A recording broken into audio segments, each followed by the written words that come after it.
వాణిజ్య gas cylinder ధరను మరో 111 రూపాయలు పెంచుతూ చమురు సంస్థలు నిర్ణయం తీసుకున్నాయి. ఫలితంగా 19 కిలోల వాణిజ్య ఎల్పీజీ సిలిండర్ ధర ఢిల్లీలో 1691 రూపాయలకు చేరింది. గతేడాది జూన్ తర్వాత ఈ సిలిండర్ ధర ఇంతటి గరిష్ట స్థాయిలో పెరగడం ఇదే తొలిసారి.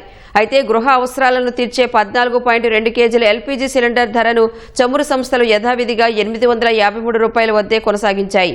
నెల రోజులుగా ప్రపంచ మార్కెట్లో చమురు ధరలు తగ్గినప్పటికీ శీతాకాల అవసరాల కారణంగా ఎల్పీజీ ధరలు పెరిగాయి. ఈ నేపథ్యంలో అంతర్జాతీయ మార్కెట్లు ఎక్స్చేంజ్ రేట్లకు అనుగుణంగా ఏవియేషన్, టర్బినల్ ఫ్యూయల్, ఏటీఎఫ్, వాణిజ్య ఎల్పీజీల ధరలను Indian Oil Corporation, Bharat Petroleum, Hindustan పెట్రోలియంలు సవరించాయి.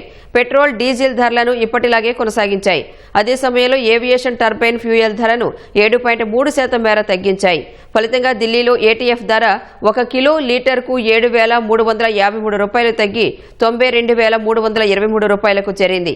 ఈ నిర్ణయంతో విమానయాన సంస్థలపై ఒత్తిడి భారీగా తగ్గనుంది.